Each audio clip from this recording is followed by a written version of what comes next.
बताइए location north कहाँ पे है? अगर सपोज अर्थ है तो नॉर्थ कहाँ पे है? साउथ, राइट साइड पे, वेस्ट, ईस्ट और लेफ्ट साइड पे वेस्ट। हमें सबसे पहले लैटिट्यूड लाइन पड़ेगी इक्वेटर। इक्वेटर एक ऐसी लाइन है जो दुनिया के सेंटर में ड्रॉ की गई है। इसके डायरेक्शन है वेस्ट टू ईस्ट। कितने डिग्रीज पे है? 0 डिग्रीज पे। क्लियर? इस इक्वेटर से ऊपर नॉर्थ हेमिस्फीयर, इक्वेटर से नीचे साउथ हेमिस्फीयर।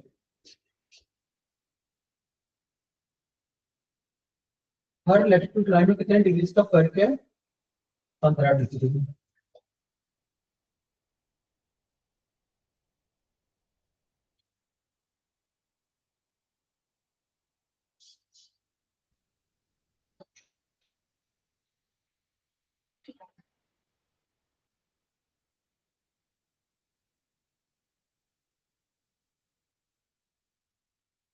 और ऊपर क्या आएगा?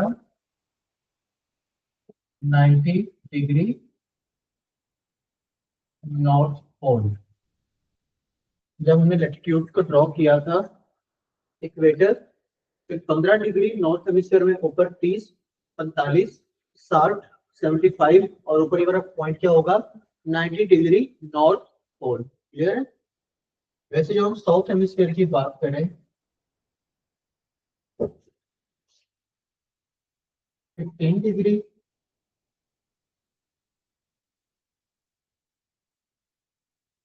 30 डिग्री, 45,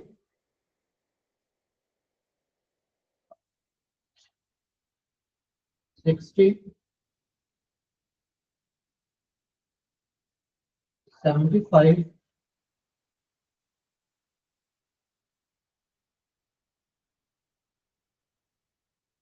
और ये होगा 90 डिग्री साउथ पोल। क्लियर है यहाँ तक? तो टोटल कितने लैटिट्यूड्स हैं अर्थ पे, कितनी ड्रॉ की गई है? 180 डिग्री। 90 डिग्री ऊपर, 90 डिग्री नीचे, टोटल कितनी बन गई? 180 डिग्री। क्लियर है? लास्ट टाइम शायद मैंने आपको बताया था ये। चलो,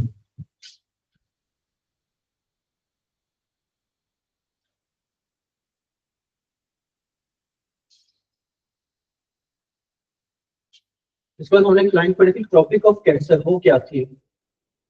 35 नॉर्थ साइड पे 35 लैटिट्यूड है।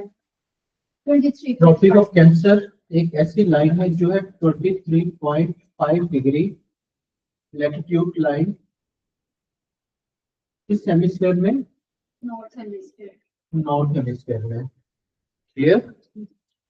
फिर एक लाइन हमने पढ़ी थी ट्रॉपिक ऑफ कैप्रिकॉर्न, वो भी थी 23.5 डिग्री लेकिन साउथ हेमिस्फीयर में। 15 डिग्री और 30 डिग्री के दरमियान बनेगी 23.5 degree tropic of Capricorn, south hemisphere. Clear है? ऑनलाइन वालों की मेजर क्लियर हो गया होगा। फिर हमने एक लाइन पढ़ी थी आर्कटिक सर्कल, कितने डिग्री पे थी वो? 66.5. 66.5 डिग्री, उसका नाम है आर्कटिक सर्कल। फिर एक लाइन हमने डिस्कस की थी एंटार्क्टिक सर्कल, 66.5 डिग्री, लेकिन कहाँ पे? साउथ हेमिस्फीयर में।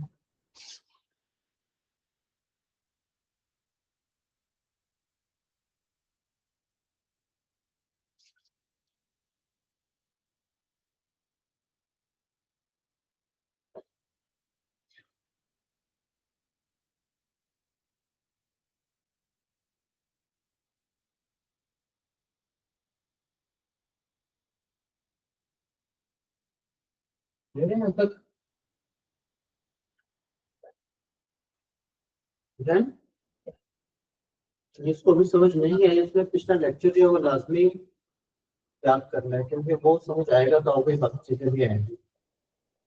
Equator, tropic of cancer, tropic of Capricorn, arctic circle और एंटार्क्टिक सर्कल जहाँ पे है वो हमने ड्रॉ कर लिया। क्लियर?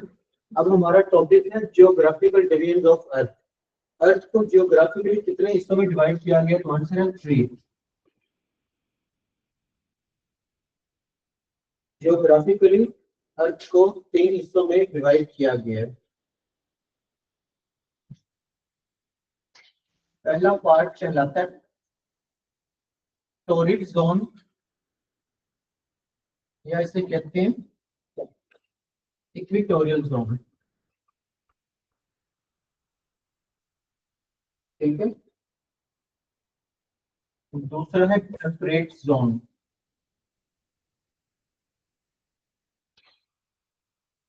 और तीसरा पोलर पेरिजिड जोन।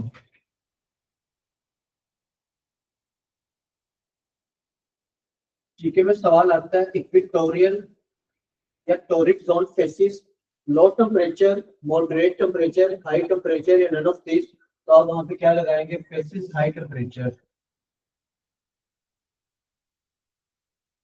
यहाँ पे ज्यादा गर्मी है। ठीक है। अब ये जोन है कौन सा?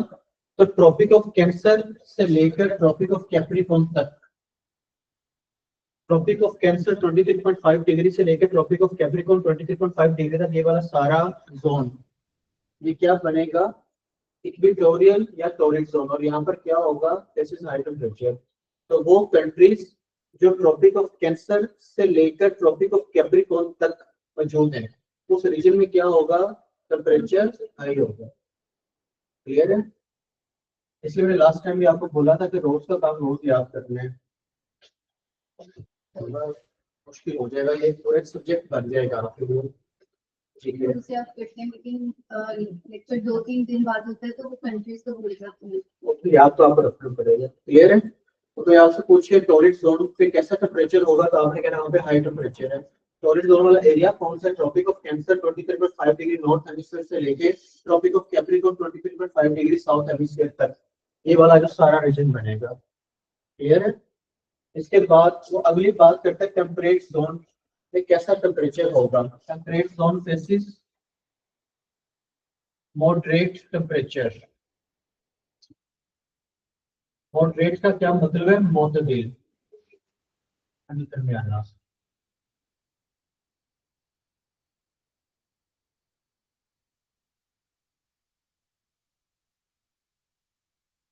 अभी टेम्परेट जोन कौन से है?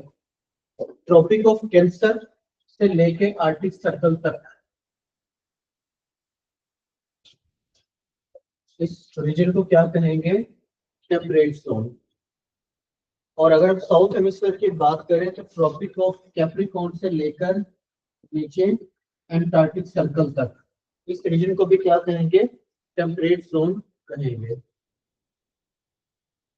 आप लोग वहां पर उसे तो ड्रॉ लाजमी कीजिएगा, यहाँ पर अलग भी आपने मेंशन करना है ताकि आपको हमेशा याद रहे, जो आपको भूलेगा आप लिख लीजिएगा 23.5 डिग्री इक्वेटर एंड 23.5 डिग्री, इस तरह से आपको याद रहेगा। तो टेम्परेट जोन की बात करें तो हमारे पास टेम्परेट जोन है 2।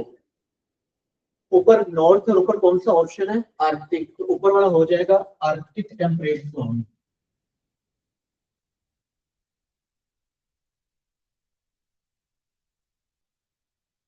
और नीचे वाला हो जाएगा एंटार्क्टिक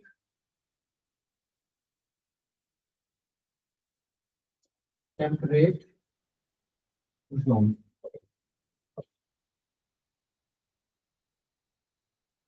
पहला सवाल, टेम्परेट जोन में कैसा टेम्परेचर होगा, तो उसका आंसर है मॉडरेट टेम्परेचर। नॉर्थ हेमिस्फीयर का टेम्परेट जोन अलग है और साउथ हेमिस्फीयर का टेम्परेट जोन अलग है। नॉर्थ हेमिस्फीयर के टेम्परेट जोन को क्या नाम देंगे, आर्कटिक टेम्परेट जोन, और साउथ हेमिस्फीयर के टेम्परेट जोन को Antarctic temperate zone. North hemisphere की बात करें तो ट्रॉपिक ऑफ कैंसर से लेके आर्कटिक सर्कल तक, और साउथ हेमिस्फीयर की बात करें तो ट्रॉपिक ऑफ कैप्रिकॉर्न से लेके नीचे एंटार्क्टिक सर्कल तक। क्लियर है, मेरे याद रहेगा। थर्ड नंबर पे है पोलर पेरिजिड जोन। ठीक है, इस पॉइंट को क्या कहते हैं, पोल। इस पॉइंट को क्या कहेंगे, पोल। पेरिजिड का क्या मतलब है, शदीद सर्दी जमा हुआ। तो यहाँ पर टेम्परेचर लो होगा या हाई होगा, this is low temperature. Low temperature से क्या मुराद है, शदीद सर्दी।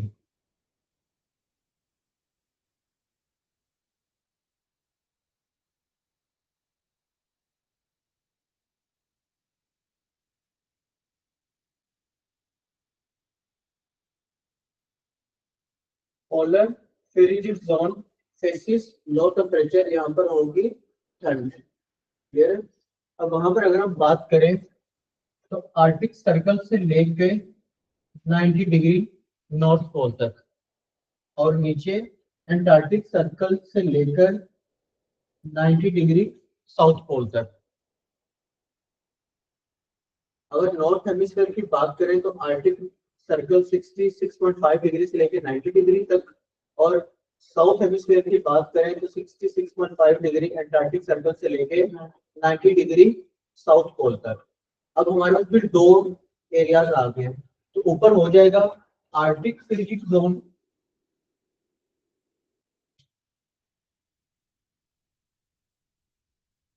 और नीचे वाला हो जाएगा एंटार्क्टिक फ्रिजिड जोन। आर्टिक भी एक ओशन है जो बर्फ का जमा हुआ है, और एंटार्क्टिक भी एक ओशन है जो बर्फ का जमा हुआ है। आर्टिक का आपने कहीं ना कहीं अक्सर स्टडीज में नाम सुना होगा, बहरे मुंजबित शुमाली। वो बहर जो जमा हुआ है कहाँ पे है, शमाल में है। और एंटार्क्टिक के बहरे मुंजबित जनूबी, वो बहर जो जमा हुआ है कहाँ पे है, साउथ में है। जमा हुआ क्यों है, क्योंकि पोल पे है, और पोल पे सूरज की रोशनी न होने के बराबर है, लिहाजा यहाँ पर टेम्परेचर क्या होता है, लो होता है। तो ये सारे सवाल आपके सामने हैं। जियोग्राफिकल डिवीजन्स कितनी है, 3 है, आपके सामने मेंशन कर दें, टेम्परेचर भी बता दें, वहाँ पर ड्रॉ भी करती है। उम्मीद है कोई मसला नहीं होगा। ऑनलाइन वालों को यहाँ से कोई इशू है तो प्लीज बता दें।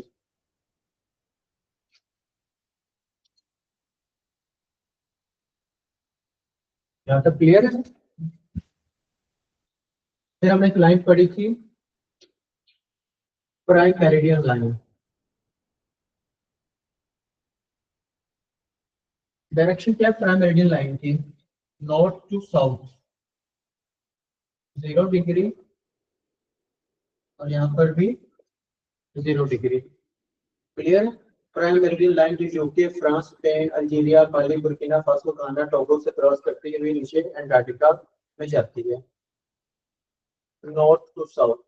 तो ये वाली साइड क्या कहलवाएगी, ईस्टर्न हेमिस्फीयर, और ये वाली साइड वेस्टर्न हेमिस्फीयर।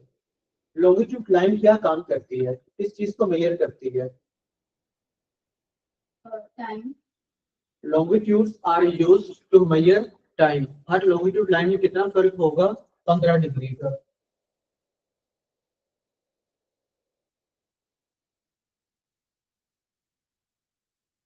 अब आपको दुनिया थोड़ी अपनी अपनी नजर आना शुरू हो जाएगी।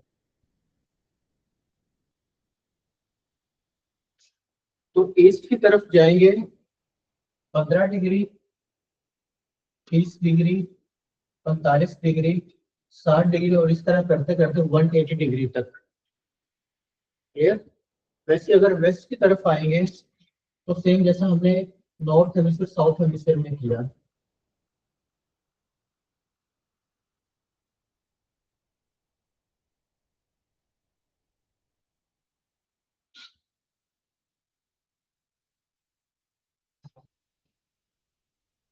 पंद्रह डिग्री, 30 डिग्री, 45 डिग्री और 60 डिग्री। इस तरह से ये भी 180 डिग्री तक आएगा। तो 180 डिग्री प्लस 180 डिग्री, तो कितने डिग्री बन गई? 360 डिग्री। तो what is the sum of angle of earth? 360 degree. यहाँ पर मैं ड्रॉ कर नहीं सकता क्योंकि एक साइड है हमारे पास। क्लियर है यहाँ तक? अब लॉन्गिट्यूड्स का हमेशा काम है टाइम को मेजर करना। ठीक है, जब आप 0 डिग्री पे खड़े हैं तो यहाँ पर सपोज दोपहर के 12 बजे हैं।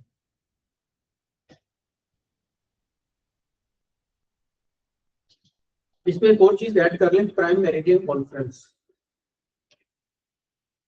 Prime meridian conference 1884।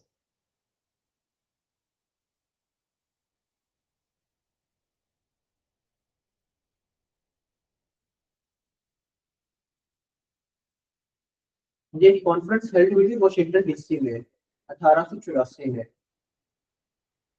This conference was held in Washington DC. तब जो है यूके का सारी दुनिया में ही राज था। यूके ने जो है वो स्टार्ट किया ट्रेन को, ट्रेन के जरिए कारोबार को। तो टाइम का बड़ा इशू आ रहा था। कब हुआ था? 1884, 1884। तब यूके ने डिसाइड किया कि हम लोग एक यूनिवर्सल टाइम देने वाले हैं। तो हमारा जो टाइम होगा बाकी कंट्रीज अपने फासलों के एतबार से अपना टाइम एडजस्ट कर लें। इससे पहले क्या था? इससे पहले क्या था? इससे पहले तो बाकी दूसरे मेथड से ना टाइम मैनेज करने थे, प्रॉपर क्लॉक मैन थे। ठीक है, तो उसमें जो 1884 में इस लाइन का नाम दिया गया, और इस टाइम को नाम दिया गया ग्रीनविच मीन टाइम। बाकी अगर यूनिवर्सल टाइम की बात करें तो तब उसका आगाज यहाँ से हो गया। बाकी तो हर बंदर अपने हिसाब से मैनेज किया हुआ था टाइम को, तो उन्होंने अपने हिसाब से कैलकुलेशन लगाई हुई थी। लेकिन ये पहली दफा था जब पूरा यूनिवर्सल टाइम दिया गया। ठीक है, तो prime meridian line also known as Greenwich mean line भी कहते हैं इसे, जबकि यूके के टाइम को कहा जाता है ग्रीनविच मीन टाइम। हाँ जी, वो सारे एमसीक्यूज आ जाएंगे, जो सवाल सोचे सारे आ जाएंगे, बस इस सीक्वेंस में लिखते रहें। पहली दफा सबसे पहले यूनिवर्सल टाइम किसने दिया? यूके ने दिया। किस मीटिंग में दिया?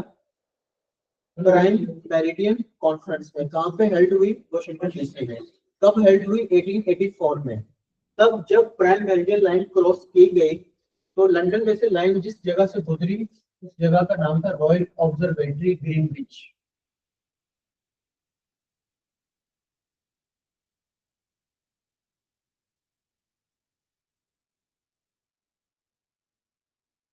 ये लाइन सबसे पहले कहाँ से क्रॉस करती है? लंदन यूके में से।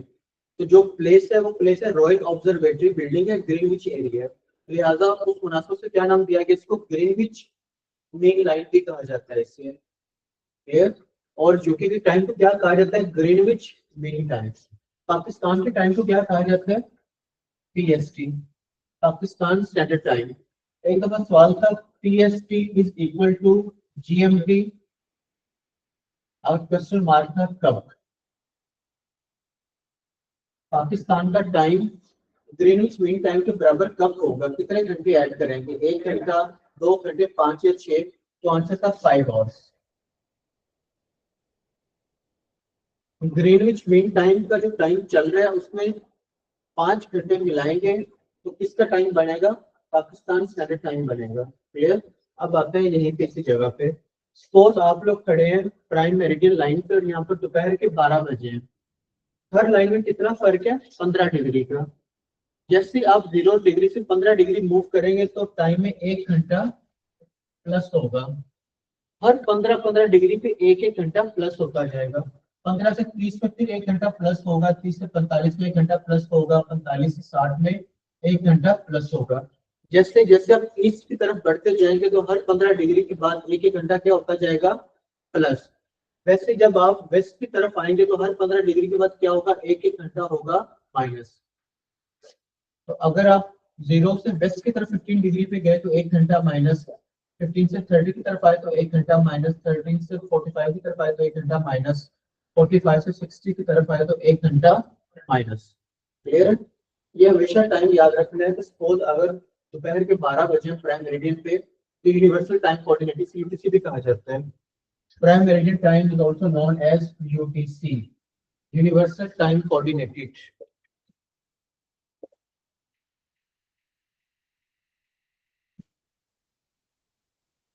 प्राइम मेरिडियन टाइम को क्या कहा जाता है? यूटीसी भी कहा जाता है, यूनिवर्सल टाइम कोऑर्डिनेटेड। अब यहाँ पर थोड़ा मैथ्स का हम जुगाड़ लगाएंगे जो हमने पहले भी लगाया होगा।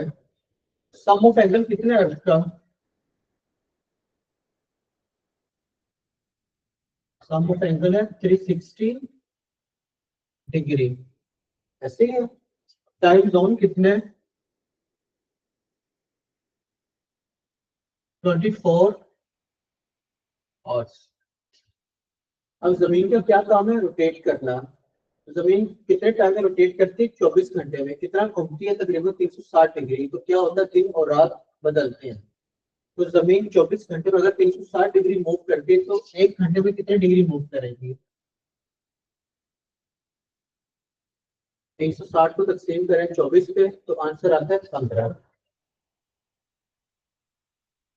सादा तकसीम करके देखें, 360 को अंदर रखें, 24 को बाहर रखें, उसको तकसीम कर दें तो आंसर आएगा 15। जमीन 1 घंटे में कितने डिग्री मूव करती है? 15 डिग्री। क्लियर है? अगर हम बात करें 1 घंटे में कितने मिनट होते हैं? 60 मिनट। तो अगर मैं लिख दूं 60 मिनट और 15 डिग्री, तो कुछ गलत तो नहीं लिखा मैंने? वही बात ही है। अब बात यह है कि जमीन जो है वो 1 डिग्री कितने मिनट में मूव करेगी। तो 60 को तकसीम करें 15 पे, क्या आंसर आता है? 4। 15 ज़रब 4 कितना होता है? 60। तो जमीन जो है वो 4 मिनट में कितने डिग्री मूव करेगी? 1 डिग्री। क्लियर है? सादा तकसीम ही करनी है। 15 को आप 4 से मल्टीप्लाई करें तो आंसर होता है 60। मतलब क्या है कि जमीन हर 4 मिनट में कितने डिग्री मूव करेगी? 1 डिग्री। मैंने आपको एक कैलकुलेशन पहले भी लिखवाई थी। 1 डिग्री अगर हम लैटिट्यूड की बात करें तो 1 degree latitude is equal to 111 kilometre and 1 degree longitude is equal to 111.3 kilometre. 0.3 का डिफरेंस है। सारी इमेजिन की हुई लाइंस है। लैटिट्यूड का क्या काम है? डिस्टेंस को मेजर करना। लॉन्गिट्यूड का क्या काम है? टाइम को मेजर करना। अगर आप 111.3 को मल्टीप्लाई करते हैं 360 डिग्री से तो क्या आंसर आता है? मल्टीप्लाई करके देख लें, कैलकुलेटर में मल्टीप्लाई कर लो। 111.3 को आप मल्टीप्लाई करते हैं 360 से तो आंसर आएगा आपका तकरीबन 70,000 के करीब।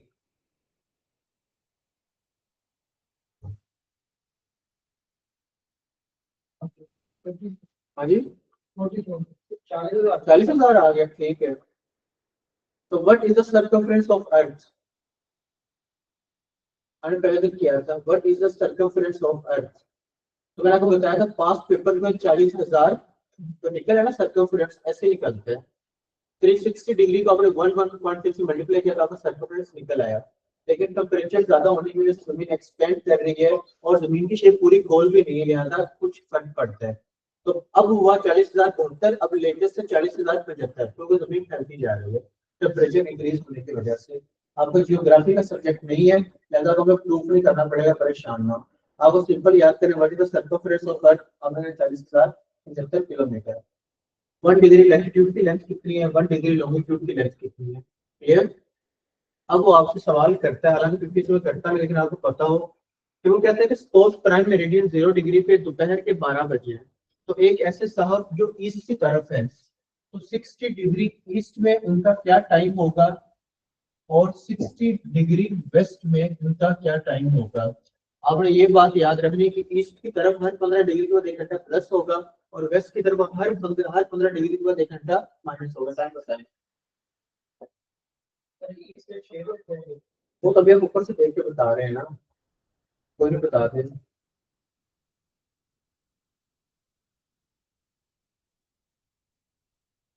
फिर भी सोच लें,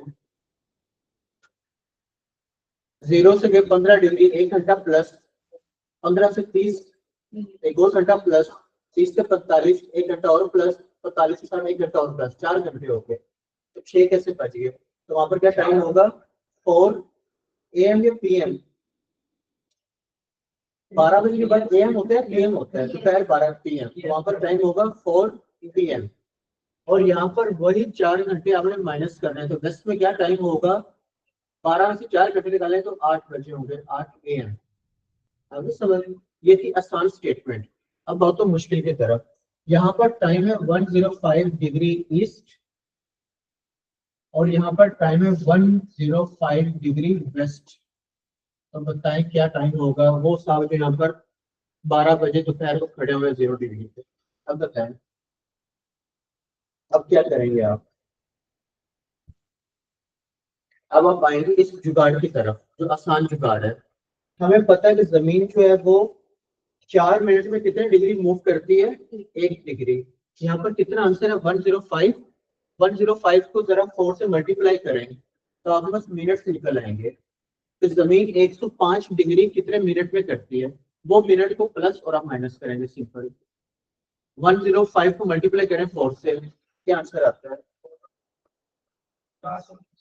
420 मिनट। अब 420 मिनट से ही है। अब 420 मिनट से घंटे निकाल लें, कितने घंटे बनते हैं? 60 मिनट का 1 घंटा है, 7 घंटे बन गए, सिंपल। सादा तकसीम करनी चाहिए, सादा तकसीम हो जाएगी, आप आगे सीखते लेंगे। मतलब ये है कि जमीन जो है वो 105 डिग्री कितने मिनट से मूव करती है? 420 मिनट में।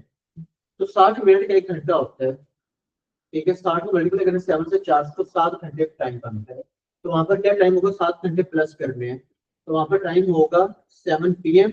और यहाँ पर 7 घंटे माइनस करना है, तो यहाँ पर क्या टाइम होगा बताएं? 12 में से 7 घंटे निकाल दें, सुबह के 5 AM। फिर अब एक और स्टेटमेंट करते हैं। 85 डिग्री वेस्ट में क्या टाइम होगा और 85 डिग्री ईस्ट में क्या टाइम होगा? चलिए अब आप खुद सोल्व करेंगे। आसान जुगाड़ ये है कि आप पहले डिग्रीज का टाइम निकाल लें कि 85 डिग्री अर्थ जो है वो कितने मिनट से मूव करेंगे। इसका आंसर क्या है? 85 को मल्टीप्लाई कर लें 4 से। आपके पास कैलकुलेटर नहीं होगा, बस ये याद रखिएगा। अब आप कह रहे हैं ना 340, तो 5 घंटे कितने मिनट्स बनते हैं? 300, तो 5 घंटे और 40 मिनट। आंसर आपके पास ही है। 1 घंटे में कितने मिनट्स हैं? 60।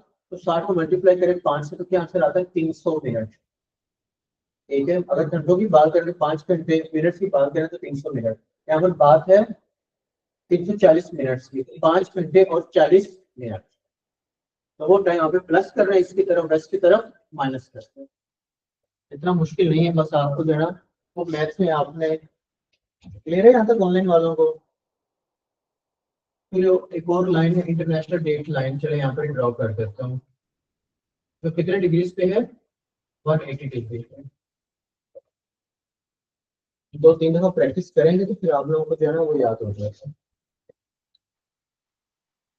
मुश्किल नहीं है, बस प्रैक्टिस करना है आपने इसे। क्लियर? फिर जब हम आगे अगली क्लास में डेजर्ट्स पढ़ेंगे, जिसे सैराब कहते हैं, तो सैराब के लिए रेत का होना जरूरी नहीं है। ऐसी कोई भी जगह जहाँ पर सालाना बारिश 10 इंच से कम होगी उसे क्या कहते हैं? डेजर्ट। अभी ना लिखें, इजी रहे। मैं एक लफ्ज बोलूंगा कल, सब ट्रॉपिकल, साथ में कहूंगा हॉट। सब ट्रॉपिकल डेजर्ट मतलब वो सहरा जो गर्म है। ये गर्म क्यों है? किस जगह पे लोकेटेड है? ये लोकेटेड है ट्रॉपिक ऑफ कैंसर के अपवर्ड एंड डाउनवर्ड, और सेम ट्रॉपिक ऑफ कैप्रिकॉर्न के अपवर्ड एंड डाउनवर्ड। तो ऑलरेडी रीजन गर्म है। क्यों गर्म है? क्योंकि टोरल या इक्वेटोरियल जोन है। तो वो डेजर्ट्स जो ट्रॉपिक ऑफ कैंसर के अपवर्ड एंड डाउनवर्ड है और ट्रॉपिक ऑफ कैप्रिकॉर्न के अपवर्ड एंड डाउनवर्ड है, वो कौन सी काइंड डेजर्ट्स की? सब ट्रॉपिकल मतलब गर्म। कुछ मैं डेजर्ट्स कहूंगा पोलर डेजर्ट। तो पोलर कौन सा, कुछ दो ही पोल है, एक है नॉर्थ पोल और एक है साउथ पोल। तो जो नॉर्थ पोल और साउथ पोल पे होगा वो क्या होगा, पोलर डेजर्ट। ये याद रखना है आपको, क्लियर है।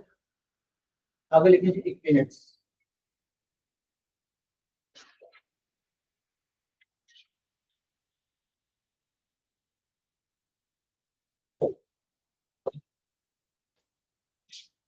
हमजा भाई वन पेपर के लिए अगर तो आपने जो है ना, मैं रिकॉर्डिंग की बात बता देता हूँ, ठीक है।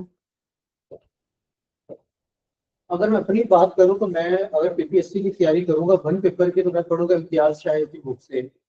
इम्तियाज शाहिद की बुक है पास्ट पेपर्स की, एडवांस पब्लिशर, एडिशन अब मेरे ख्याल से 103 आ गया है। और अगर एफपीएससी का पेपर होगा तो मैं किससे कॉन्टेक्ट करूंगा, इम्तियाज शाहिद की बुक से ही, लेकिन एफपीएससी के पास्ट पेपर्स, क्योंकि दोनों के पैटर्न का, दोनों के जीके के सवालों का स्टाइल अलग अलग है, ठीक है। अगर मैं सीएसएस एमपीटी की तैयारी करूंगा तो मैं एफपीएससी के पास्ट पेपर्स को देखूंगा।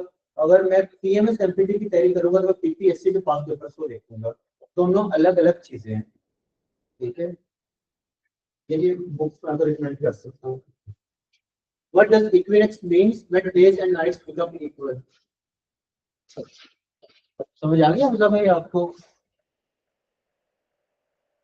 इक्विनेक्स किसे कहते हैं, कब होता है, when days and nights become equal, जब दिन और रात 12-12 घंटे के बराबर हो जाए, उसे क्या कहा जाता है, इस टर्म को कहा जाता है इक्विनेक्स। ये एवरीडे साइंस के सवाल है। कब कब होता है, 21 मार्च, और दूसरी डेट है 23rd of September।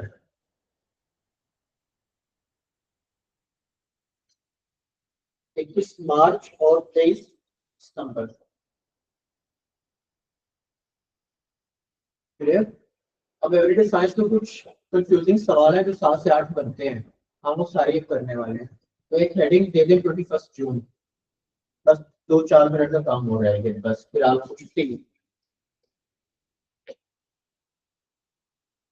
आपके बगली हेडिंग है 21 जून, जैसे स्टेटमेंट लिखवा रहा हूँ वैसे ही लिखनी है। जैसे अब लिखेंगे on 21 June, on 21 June sunlight directly hits north hemisphere. 21 जून को क्या होता है, सूरज की रोशनी डायरेक्ट कहां पर पड़ती है, नॉर्थ हेमिस्फीयर में। नॉर्थ हेमिस्फीयर का मिसाल समझ लें पाकिस्तान, साउथ हेमिस्फीयर का एग्जांपल समझ लें ऑस्ट्रेलिया, ठीक है। अब 21 जून को सूरज की रोशनी डायरेक्ट कहां पे पड़ रही है, 21 June, hence longest day and short night. तो 21 जून को नॉर्थ हेमिस्फीयर में क्या होगा, लॉन्गेस्ट डे होगा, सबसे लंबा दिन होगा। तो दिन लंबा होगा तो रात क्या होगी, ऑटोमेटिकली छोटी, hence longest day and short night. तो पेपर में सवाल आता है कि नॉर्थ हेमिस्फीयर का सबसे लंबा दिन कौन सा होगा, या सबसे छोटी रात कौन सी होगी, तो क्या आंसर होगा, 21 जून। अब जो काम नॉर्थ हेमिस्फीयर में हो रहा है साउथ हेमिस्फीयर में उसका रिवर्स होगा, उल्ट होगा। While in South Hemisphere on 21st of June, while in South Hemisphere on 21st of June, short day and long night। आगे समझ बात की, पेपर वाले की मर्जी, वो आपसे जो मर्जी डेट पूछ ले। तो जो नॉर्थ हेमिस्फीयर में हो रहा था साउथ में होगा सेम डे, उसका रिवर्स, तो वहां पर होगा short day and long night, clear. एक नई हेडिंग दे दे 22 दिसंबर,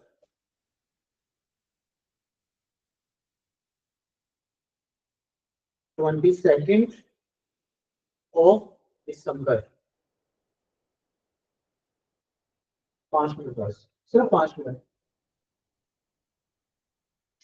इसमें लिखेंगे on 22 December, on 22 December sunlight directly hits south hemisphere.